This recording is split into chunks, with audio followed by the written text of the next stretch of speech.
You're listening to the SSPX podcast, and welcome to episode 3 of the Crisis in the Church series. This week, we'll continue with Father Alexander Wiseman, looking at the remote background of the crisis in some more detail, exploring the philosophies of Immanuel Kant and Rene Descartes, as well as their errors. Father will discuss how these ideas from some centuries ago have not only influenced the Church, but have laid the groundwork for nearly all of our thinking today. Please help us by subscribing to the podcast and leaving a rating on iTunes, Stitcher, or whatever podcast app you're using. This helps more people to find our podcast. We're currently hovering around number 200 in most English-speaking countries in the Christian Catholic category. Your sharing and rating will help immensely. And if you want to see all of the episodes of this podcast, please visit our archives at sspxpodcast.com. Now, here's Father Wiseman. Back with another episode of the SSPX podcast, welcoming Father Wiseman again for our second time talking about the remote backgrounds of the crisis. And welcome, Father. Are you back in Richmond again for your circuit this weekend? That's right, Andrew. Back in Richmond. Very good. Very here good. We are again. Well, we're recording on a Saturday, and just for our viewers as well, I'm recording this from my house. So if you have a dog run in or if kids running in, you know what? This is what we're doing today.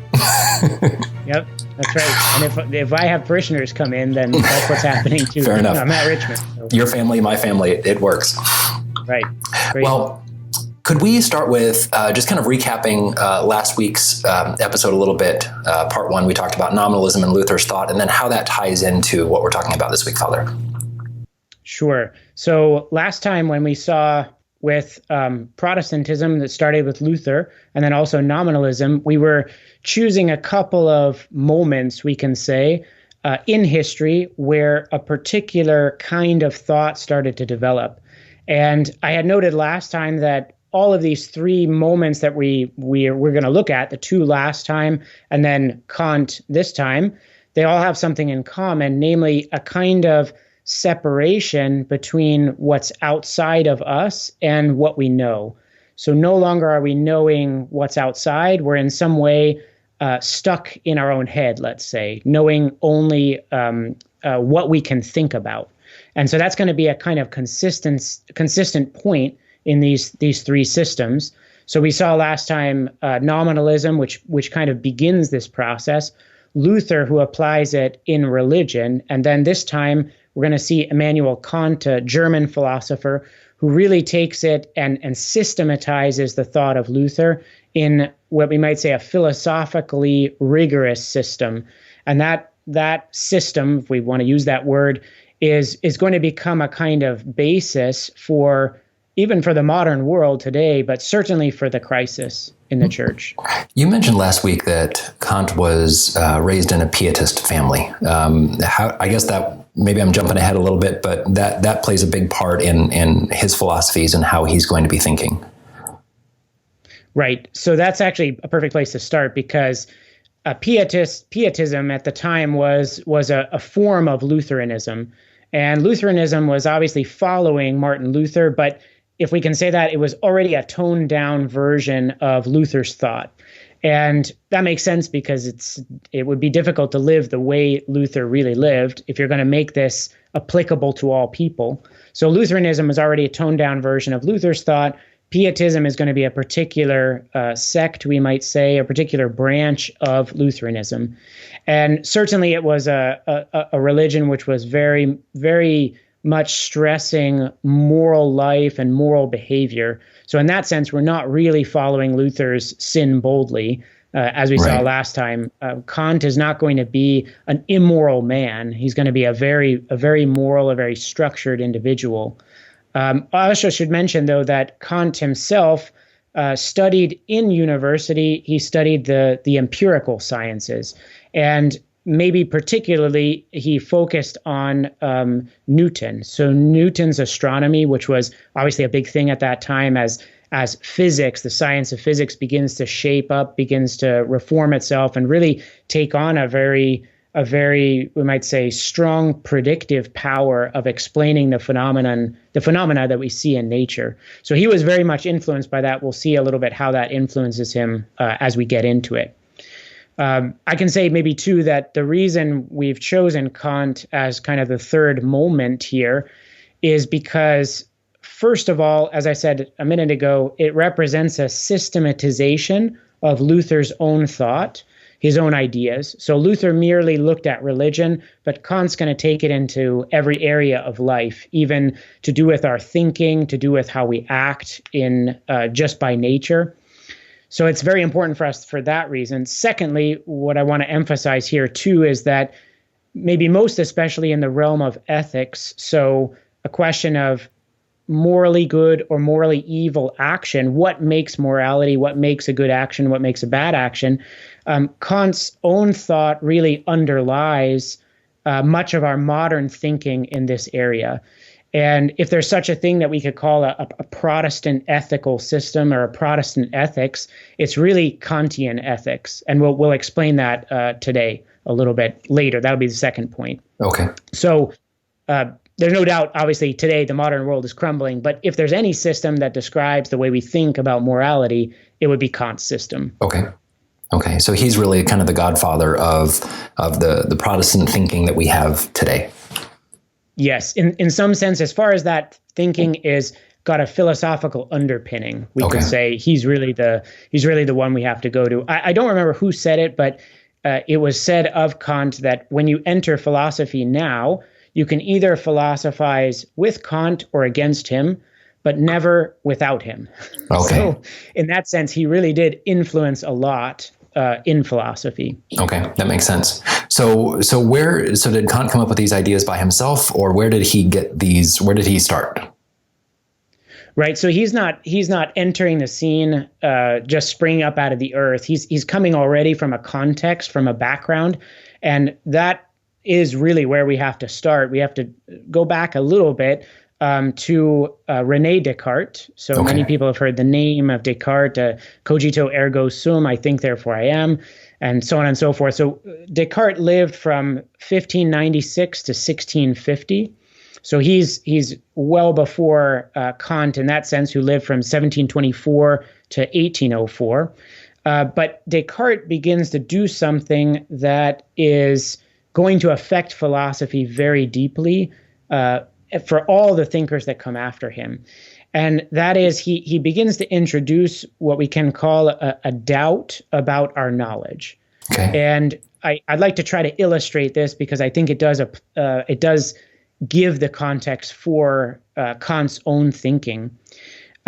So Descartes says, well, I see that sometimes my senses, my sensation, will give me information that I know by another means is actually not true. Okay. And an example I can think of immediately is if we put a straw in a glass of water, the straw appears to be broken. Right. And yet we know by another means that the straw is it's still in one piece. Okay. And so Descartes is kind of thinking about examples such as this, and he reasons that if my senses can sometimes deceive me, as in that example of the straw, then we can't really rely on them as the foundation for certitude in our thinking. And so if we're going to be certain about what we know and the way we are thinking, we can't rest on something that possibly can deceive us. Okay. And so thinking in this way, he begins to ask himself, well, what is actually the foundation of knowledge that we want to call certain knowledge? If we phrase that question in another way, we could say, how do I know that I'm knowing things with certainty? How do I really know that I know? And that's a kind of classic, it sounds like a very esoteric philosophical question. But right. In fact, if you kind of, well, we'll say in a minute how this comes into the modern world. It's actually a very common thought nowadays, but really because of Descartes. So Descartes himself is going to propose a way out, he thinks, of this dilemma. But it's not interesting for us to go into that right now. But the important thing is to see that the dilemma itself begins to cut us off definitively from what is outside of us. And it's kind of echoing already the nominalism, which is saying, I can't really know the thing outside, but I'm going to impose a name on it based on the impression it makes upon me. And Descartes as well is going to say, if I can't really know by my senses, I'm going to have to start in my own head to find the basis of certainty.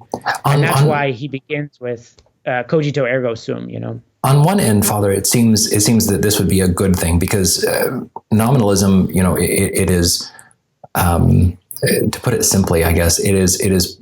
I see things and therefore I'm going to put my own idea on how they exist because this is based on my own senses.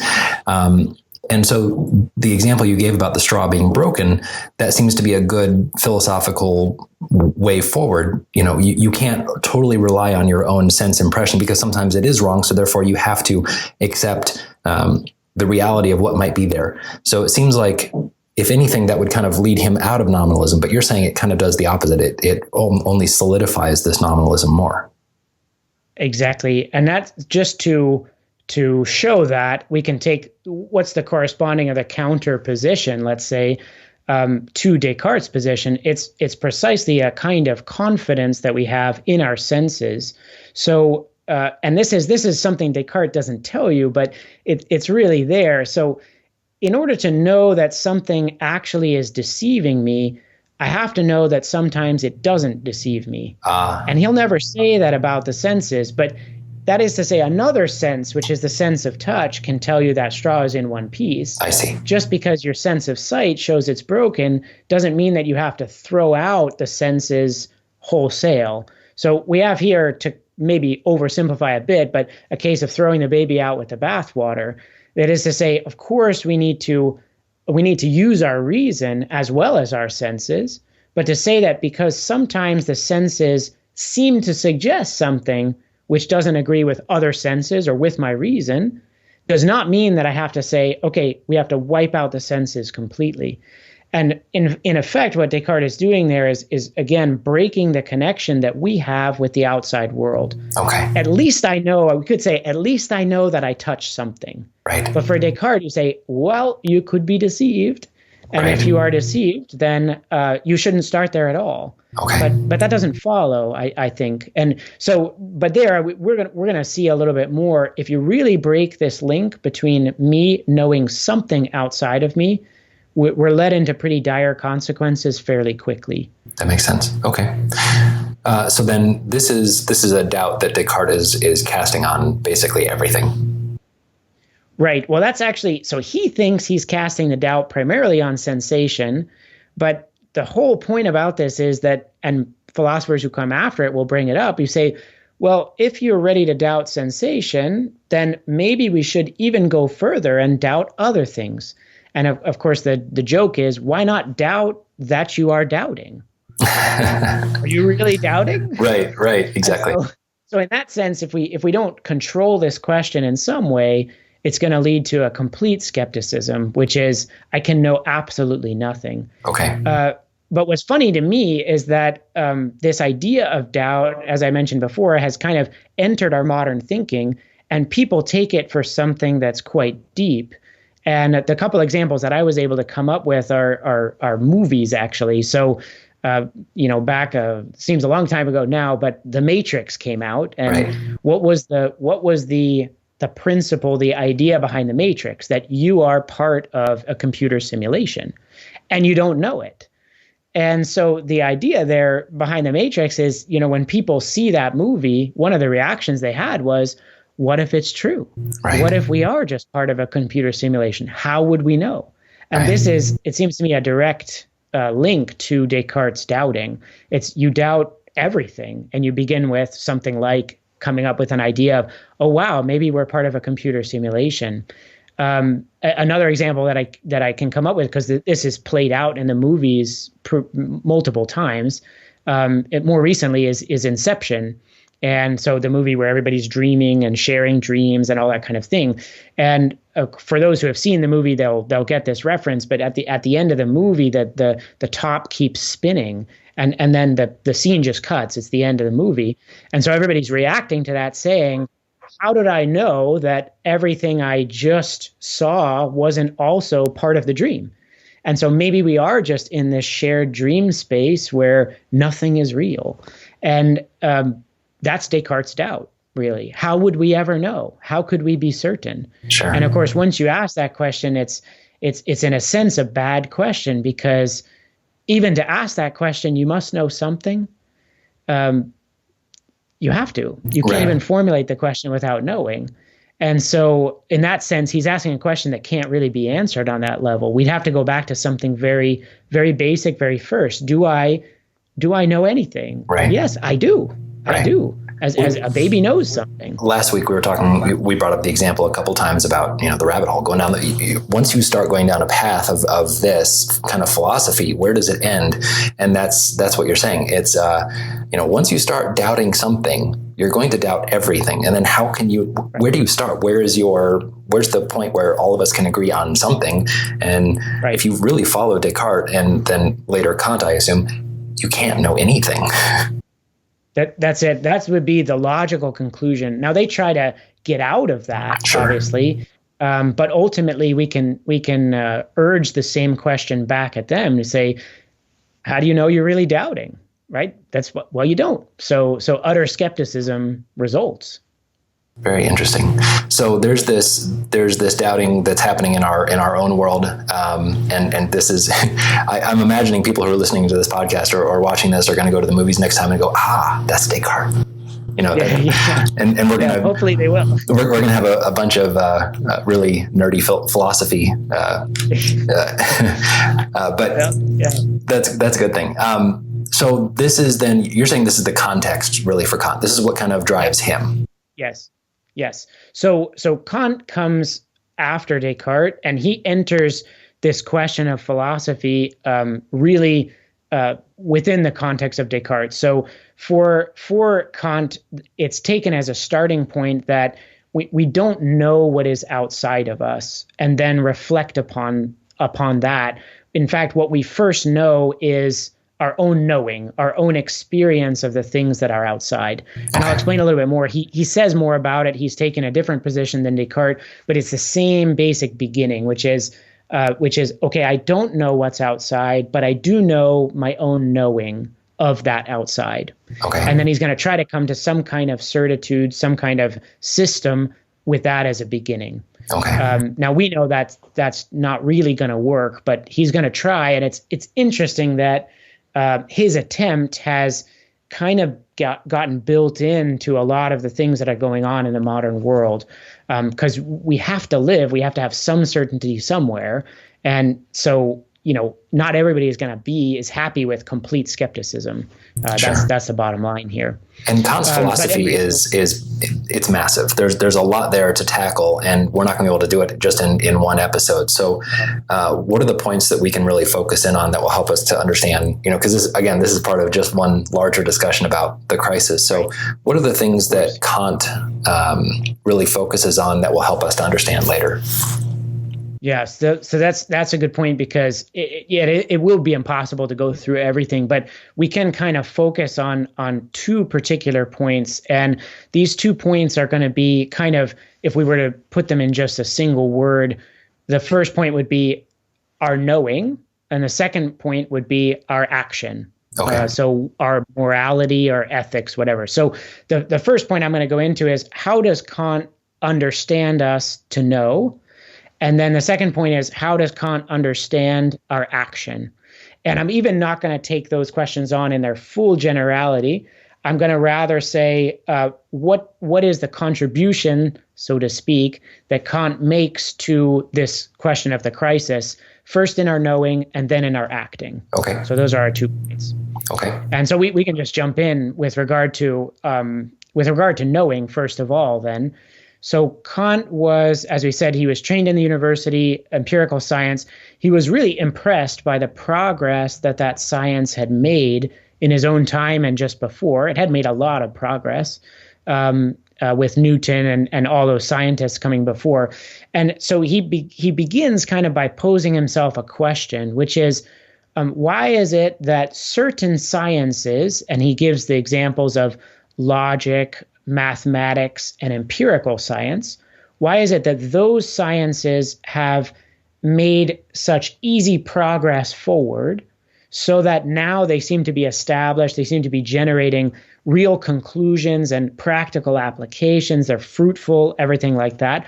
Why is it that they have made such progress, whereas philosophy, and most especially higher philosophy, so that is to say, thinking about intangible things like the immortality of the soul, human freedom, the existence of God.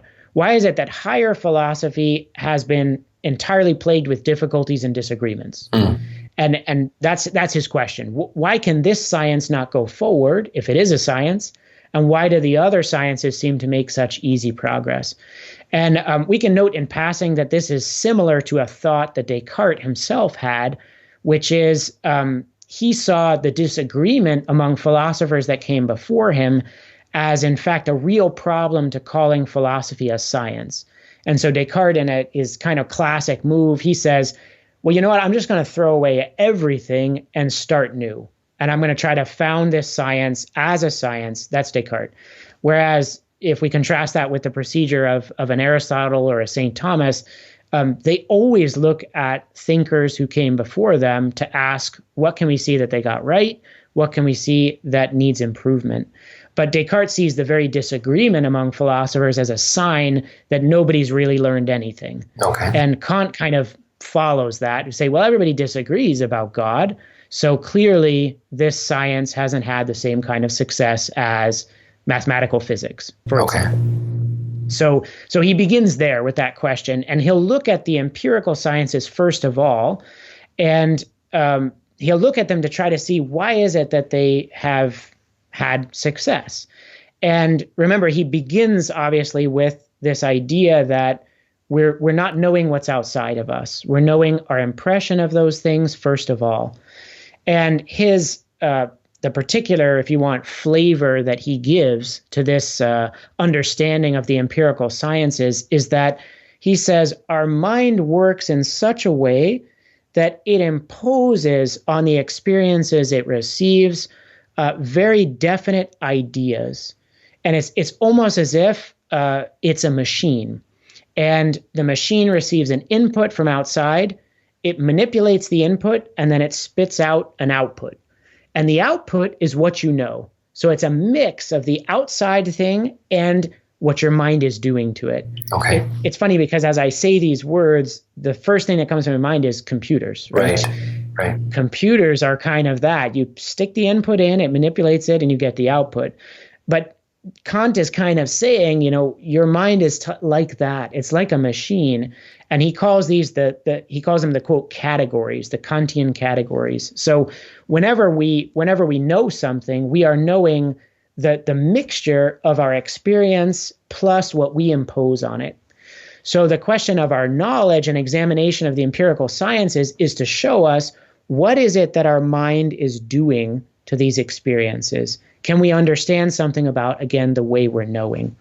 And so that's the first thing. If you want, we're back in this nominalist idea that yes, I'm imposing something on the reality and then knowing that.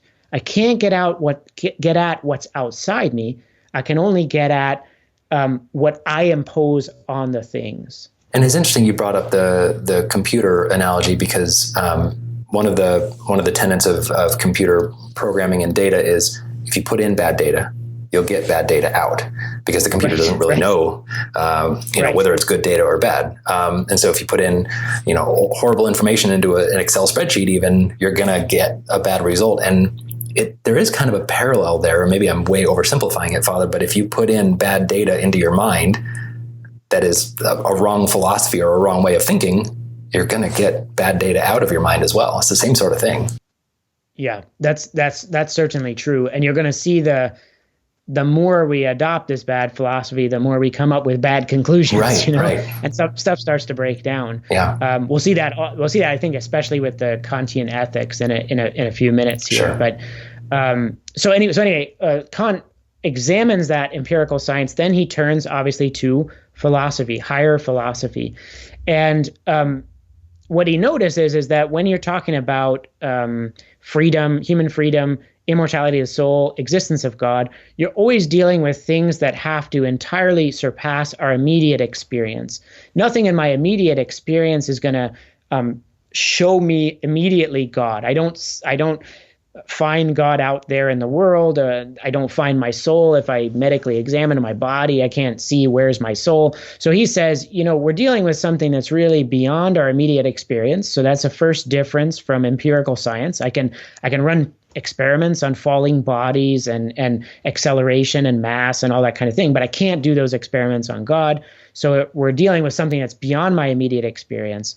So Kant says, but you can't know what's outside your mind, right? You can only know your own knowing.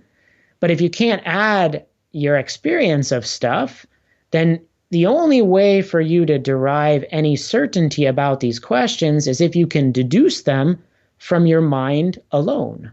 So if you're going to examine your own thinking and your own, what he calls pure reason, so reason alone, your mind, your thinking, if you examine that and you can definitively show that God must exist, or morality, human freedom and morality exist, or these kind of things, then you're fine. We land on certitude. But if you can't do that, then they're really unknowable by your reason. And so this is his thought experiment. Then he says, well, let me try. Can I deduce God just from my own thinking? And so he comes up with arguments on both sides of the question. He says, does God exist? I can make this argument. Does God not exist? I can make this argument. And he comes up with these opposite arguments. He calls them the antinomies of pure reason, so these opposite positions. And because he sees that with every one of these questions, he can argue convincingly on both sides, he says, well, I guess we can't know it. And what he means by that is not that, remember, he's a good Lutheran. He does believe in God, but he precisely says it's my belief. It's not coming from my reason.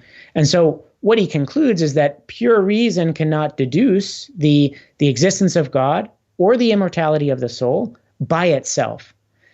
But human reason can see that it is a question because it can argue on both sides. Right. So if it is a question, but reason can't solve it, something else has to solve it. What's that going to be? Faith. So now we have a break, a definitive break, which is Luther was saying that. But remember, Luther said reason is bad. Right. But Kant systematizes it now and says reason sees that this is a question, can't decide the question, so has to be faith. And for Kant, then, he says he's emptying out reason to make room for faith. And so in that sense, he kind of is saying, I'm doing religion a big service here. I'm showing you that nobody can disprove the existence of God, so you're free to believe in the existence of God. But precisely that introduces this break between faith and reason. We're always going to say faith and reason agree. They have to be in harmony. But for Kant, he says, no, in order to protect faith, we have to show that reason can't touch it. Can't have anything to do with it. And that is the first time we see enshrined Luther's thought, reason is bad. You have to have faith, blind confidence in the existence of God, in your soul, in your freedom, all this kind of thing. So it conforms very well to Luther's own thought, we can say. And maybe we can go a step further and say, and realize that we've got now a duality, a dualism in man, which is very bad because man is now, I'm supposed to be one being, with one mind and one thought, but now I'm two. I'm the man of faith on the weekends, and I'm the man of reason during the week.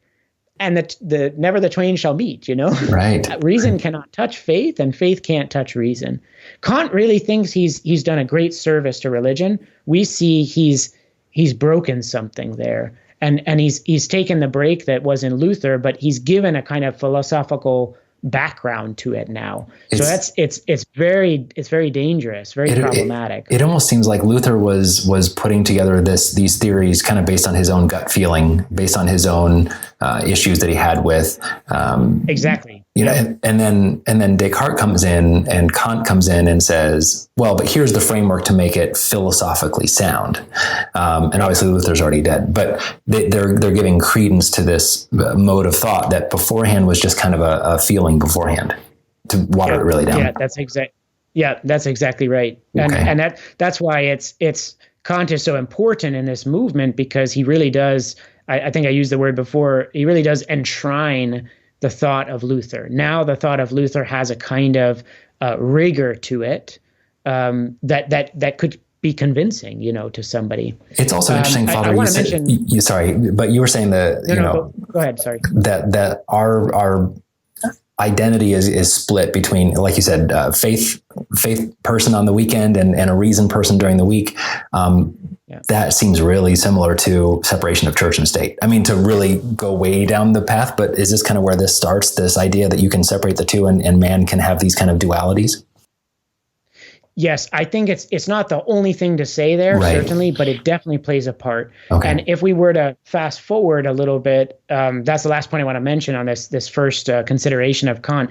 If we fast forward to St. Pius X, so Pascendi, the encyclical, the great encyclical against modernism, we can see the very starting point of modernism for St. Pius X, what he identifies is what he calls agnosticism. And I have a quotation here. I looked this up specifically to really make a connection with the current crisis. Okay. Here's a quotation from the encyclical. So he says the following, the Pope, according to this teaching, so modernism, human reason is confined entirely within the field of phenomena.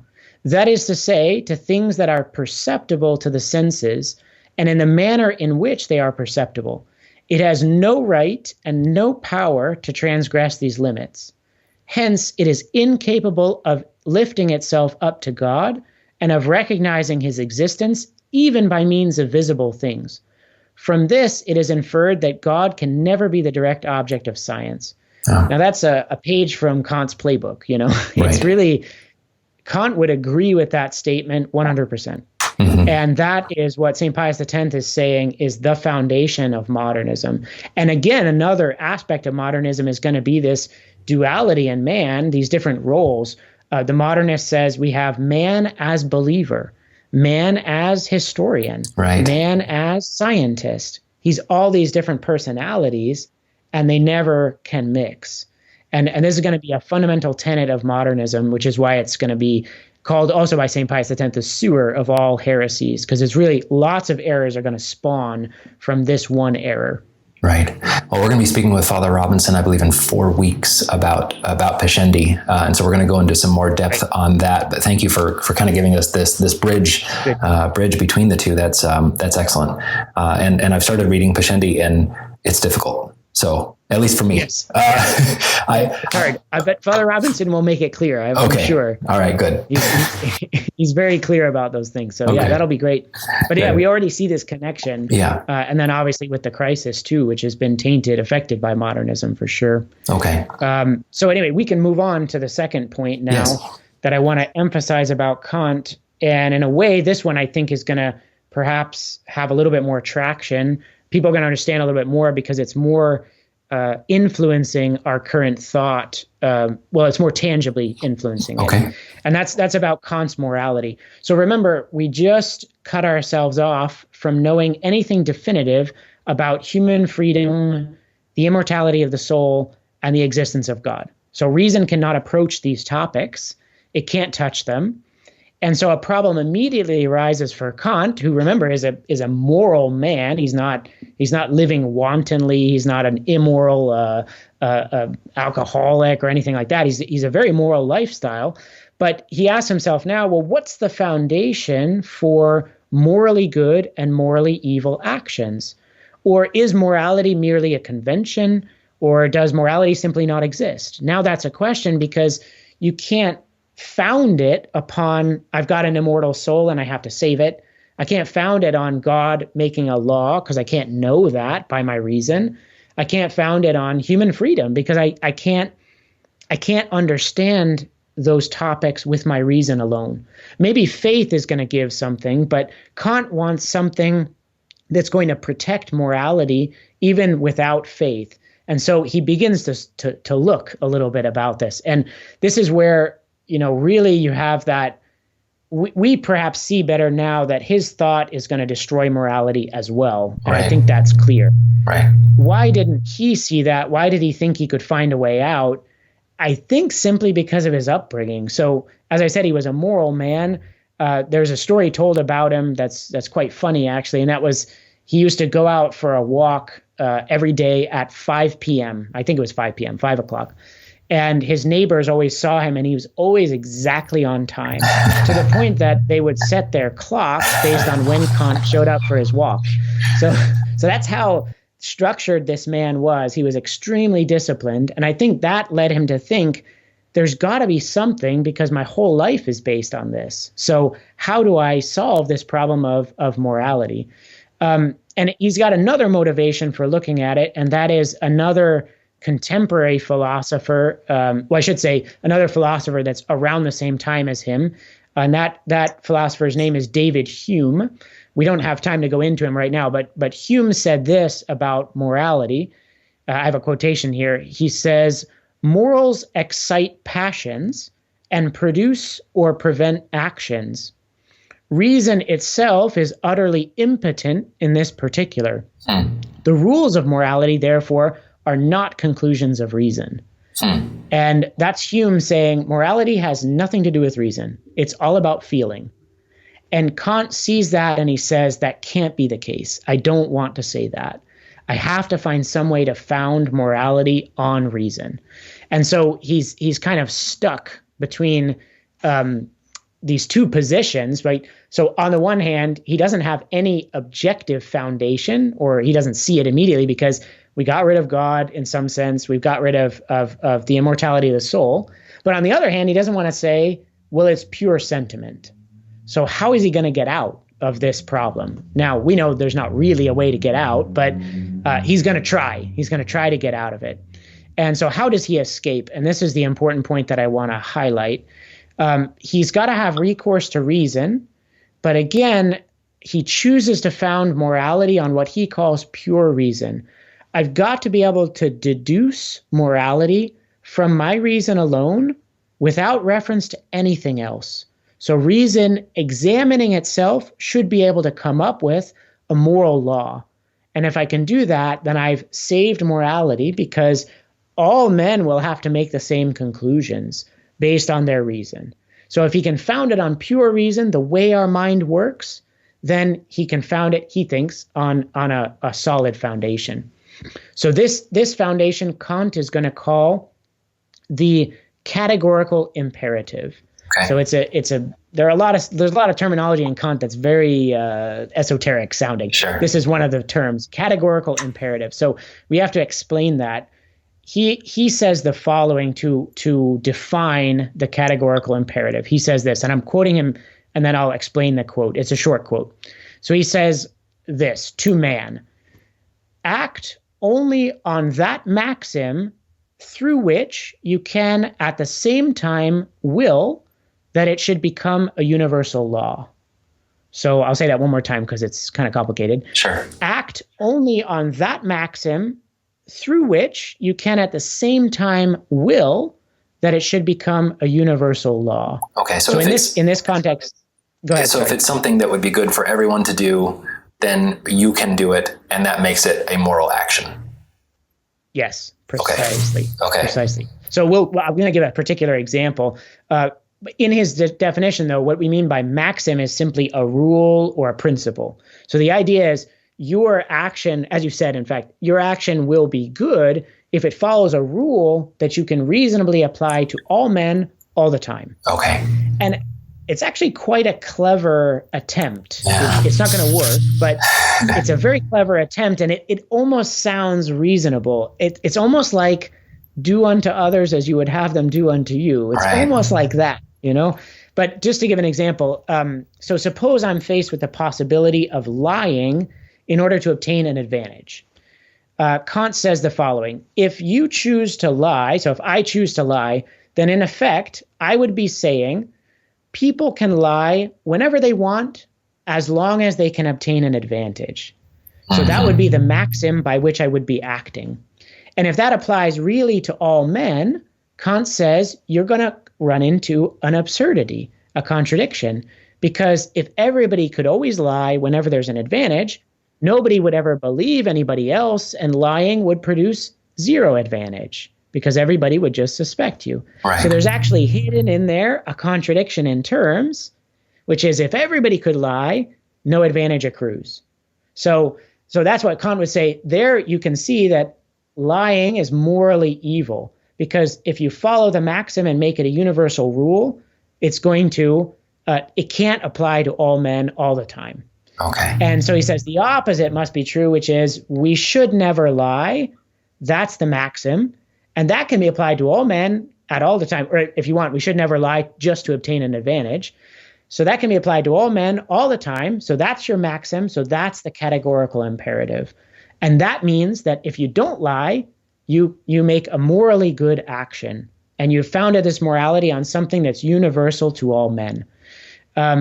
So that's his position about the categorical imperative. So everything for him in morality has to be reduced to that. So he is coming to the right conclusion in this example. He's coming to the right conclusion, but the methods to which he's getting to it are totally wrong, because he's ignoring the fact that there is an objective morality, to use objective and subjective terms, but he's saying instead this is morally good because it applies to all men, not just because it is morally good. Right, because reason alone can deduce that there's no contradiction there, or that it applies to all men. But so his conclusion is correct. Lying is bad.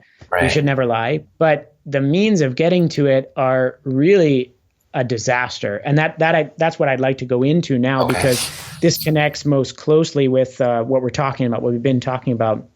So for Kant, then, morality is primarily a question, or becomes primarily a question of your duty.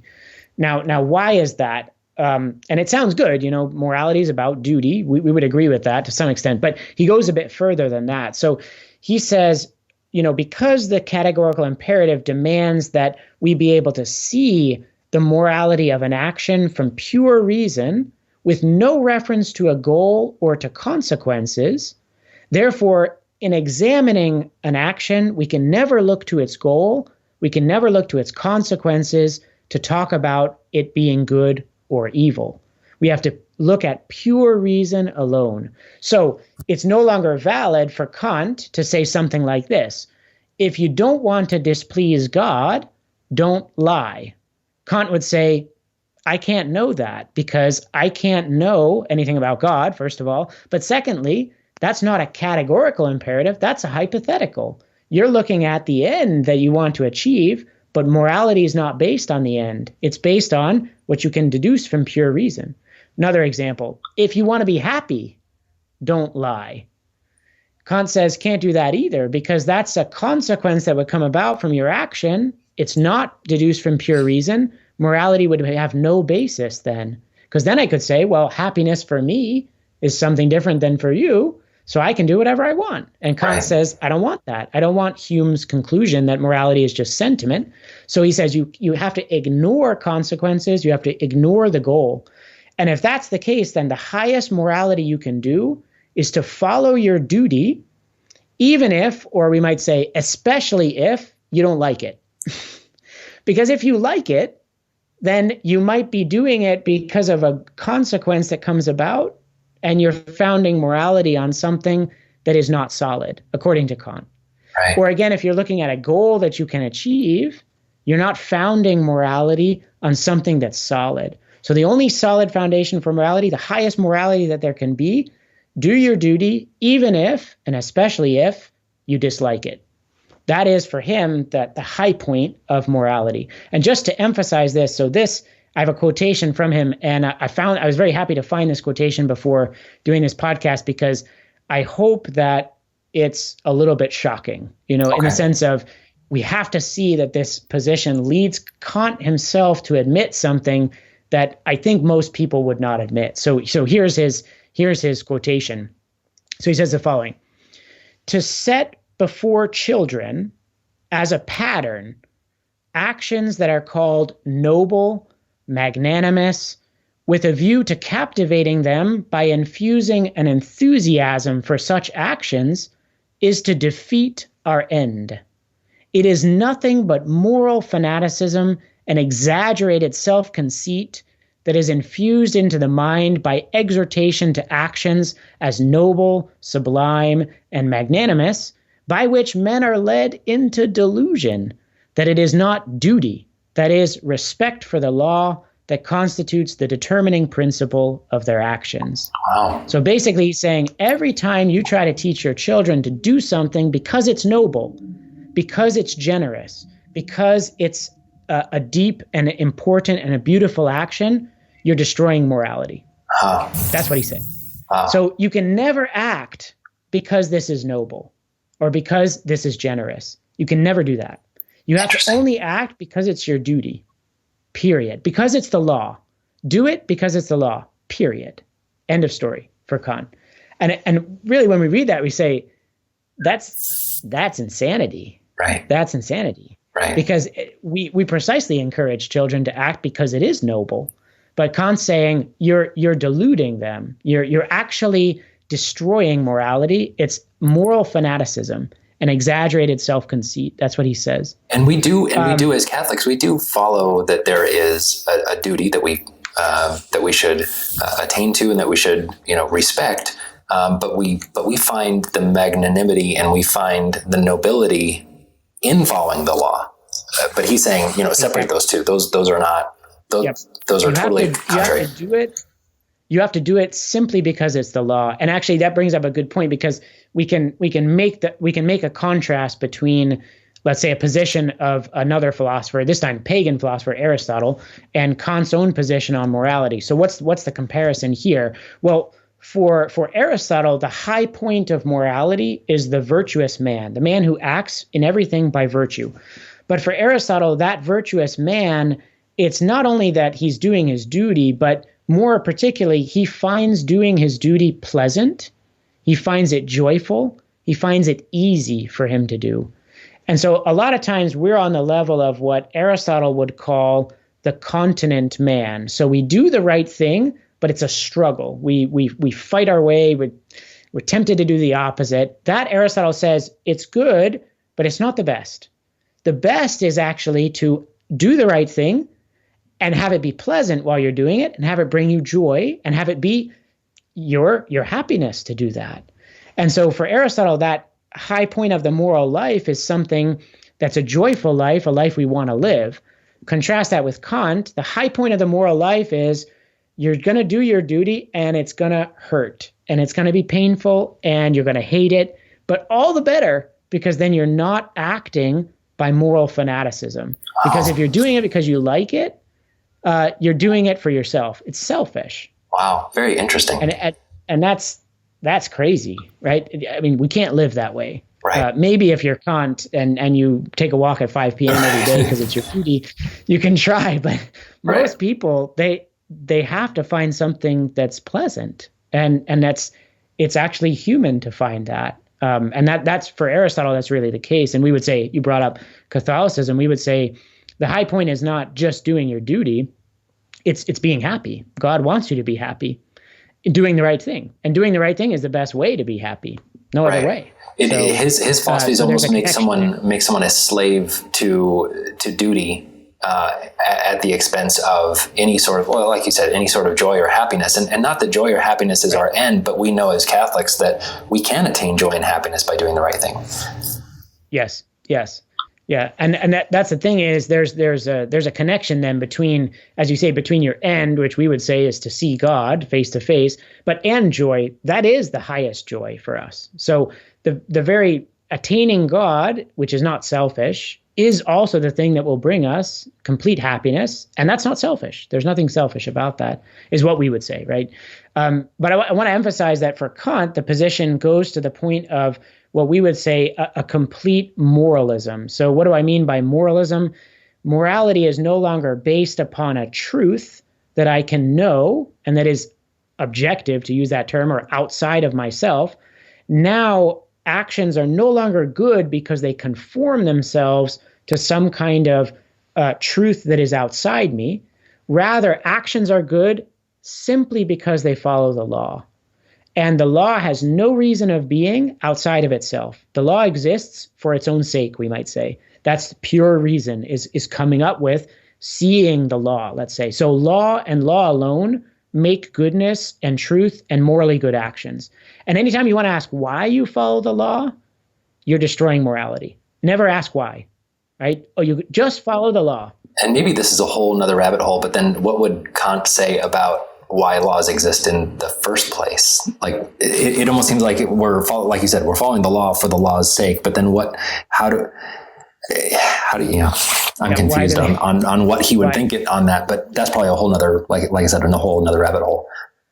It is, but I also want to emphasize that the fact that there are inconsistencies here is to be expected. That's fair. Because he begins from the wrong place. And that's the thing in his ethical system, the inconsistencies are all over the place. And he doesn't see it as well. He thinks he's kind of found a way to get out of it. Mm-hmm. But really, I think what we have there is his whole formation as a man and his whole, parents telling him to act a certain way is influencing his thought here. So he doesn't realize the very conclusions his thought leads to. He doesn't come to those conclusions because he's accustomed himself to living with some order and some structure and everything like that. It's a very interesting case study for that. So once you remove the society and the order that's there imposing itself on men, the ideas leave you no foundation for morality. And so, of course, morality goes out the window. Right. Do whatever you want. It's fine.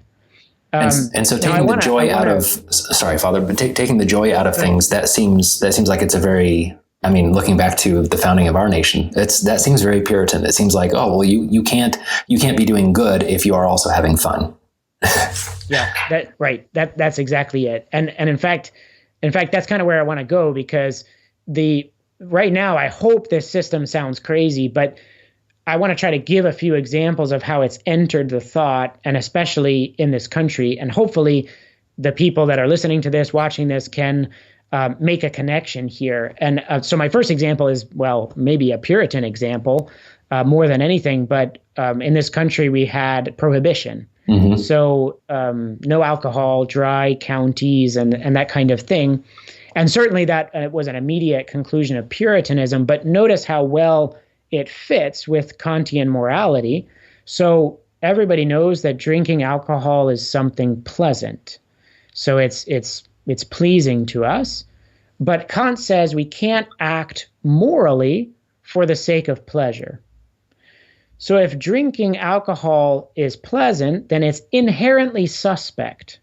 Why? Because you might do it for the pleasure, which won't be moral. So if you do it, you're somehow acting against your duty, which is to follow the law because it's the law, not because it's pleasant. Therefore, drinking alcohol, bad. So get rid of it. Right. And there we have prohibition in this country. Now, again, it's going to be a consequence ultimately as well of Puritanism, maybe more directly of that, but that fits a Kantian moral system.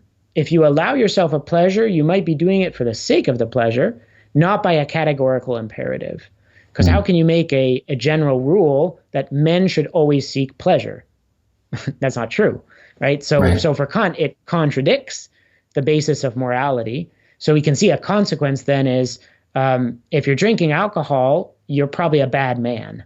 And depending on where you live, you're going to see this more strongly in the people than elsewhere. As a priest, I can tell you, when I'm in certain places buying alcohol, and other priests have the same question, you get the question from the people, you guys drink? It's like, can you do that? Are you allowed to do that? And we want to respond to them, well, of course we are, because drinking is pleasant and God created alcohol, and I can worship God by recognizing the goodness in creation. But I know if I say that, it's kind of going to be lost on them, because in their mind, this is something that only alcoholic people do, because they're immoral. They're not following morality. So it's a striking example. I think to take a second example along the same lines, you see this advertisement sometimes on the billboards or on desserts. You see sinfully delicious or so good that it's sinful. Right. And this is, of course, again, another Puritan example, but think about it in Kantian terms. Any advantage that accrues to me because of my action makes that action morally suspect, because then I'm going to possibly be doing it for the end and not because I can just conclude to it by my pure reason. So therefore, what makes me feel good and what's pleasant is actually immediately suspect. So this chocolate bar, right, is a sale point, right? This chocolate bar is so good that it's got to be a sin, right? Right. Because as we all know, good actions are not pleasant. Right. That's again a page right out of Kant's playbook.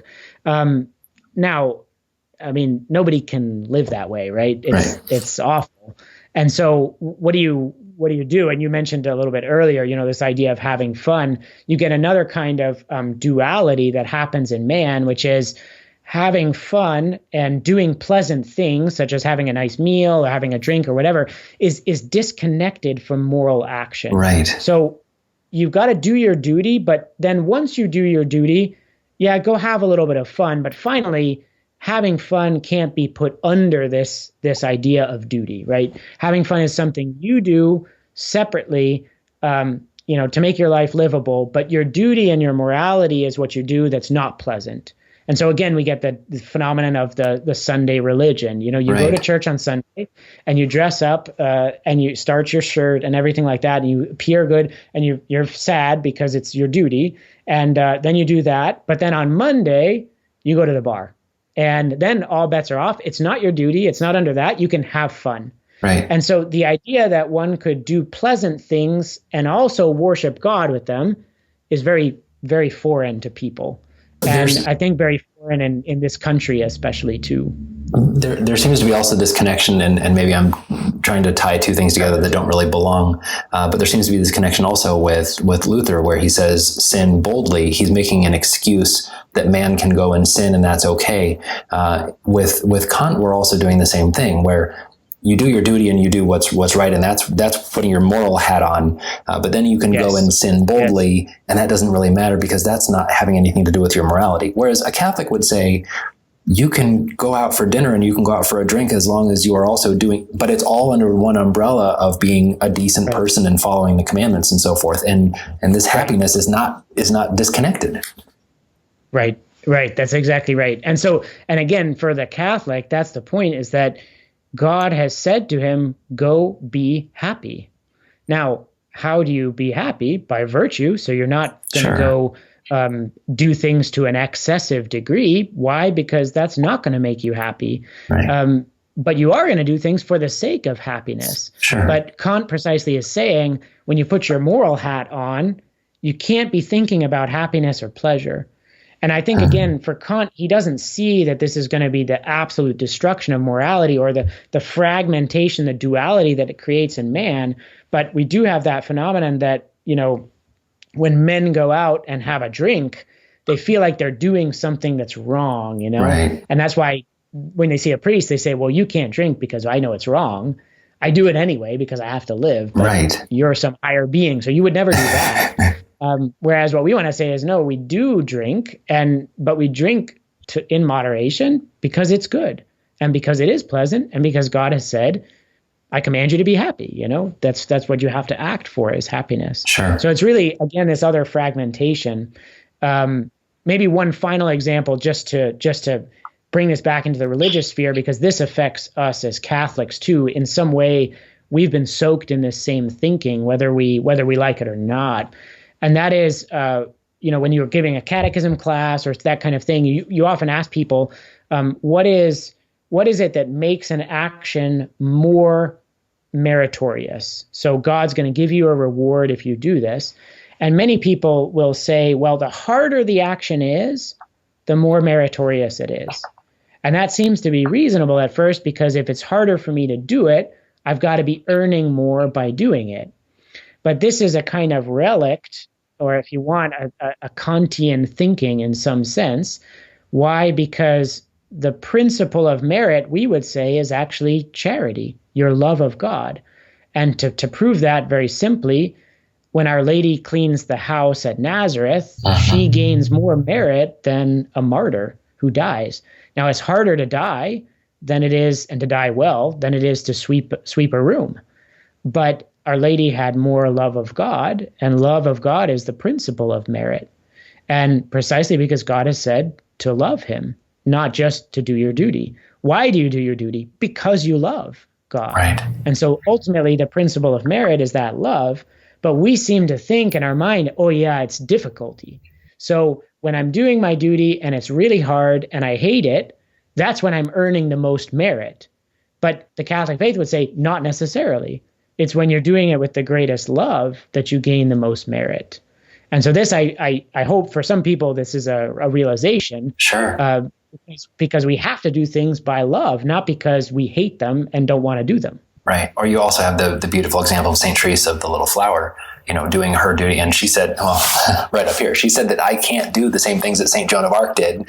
She was heroic. But in many, the church, I think, has said, if we can compare the two saints, that St. Teresa of the Little Flower is almost greater than St. Joan of Arc in the sense that she did her duties with love and charity, not because they were hard or difficult. Right. Exactly. So that for us, that's the idea. The principle of merit is that love of God, because that's why we do anything that we do as Catholics. Sure. So I think it's important to see this and to start to recognize this pattern of thought that we have, because it casts its shadow, if you want, even on our Catholic religion, and it makes us misunderstand things. Whereas, and God, you got to imagine he's sitting up there saying, no, I created you to be happy. That's why I created you. So be happy. Right. And of course we sin and we have to fight against things. And sometimes things are going to be legitimately difficult. But in our thinking, we have to say, well, the high point for me is to be like the saints, where for them, it's a joy to be with God. It's a joy to do their duty and everything like that because they love. And that's the fundamental point here. But if we want to just to wrap this up, sure. Then we see that in both these points of Kant's system, we see precisely that as systematization of Luther's thought. So we made the connections in both points with Luther, but this is really what's going on here.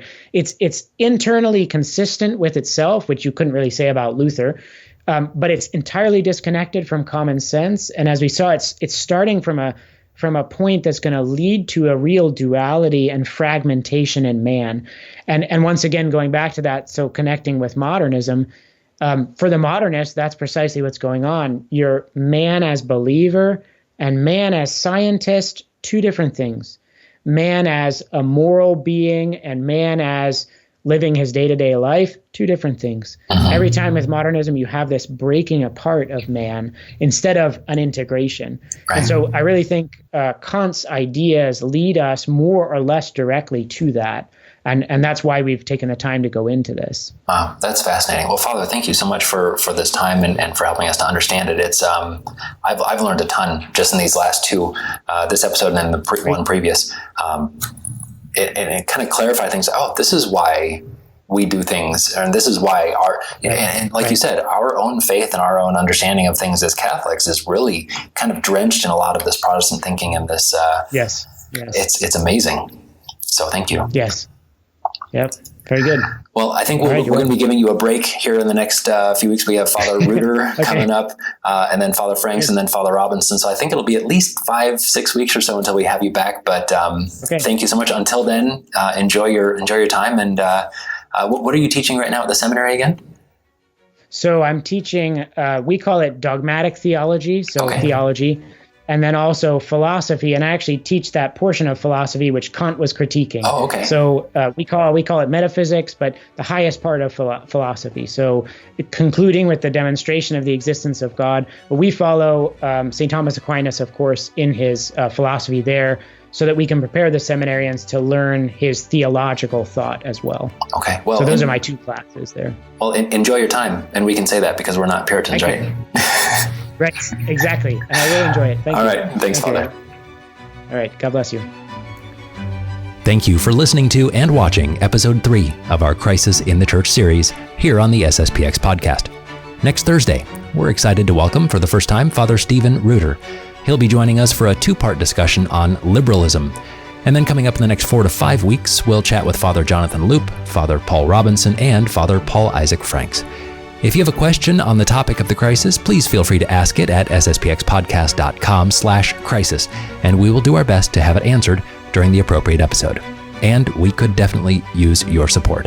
Please share this episode with someone who you think might enjoy it. And if they don't know what a podcast is, please show them so they can take advantage of all our episodes.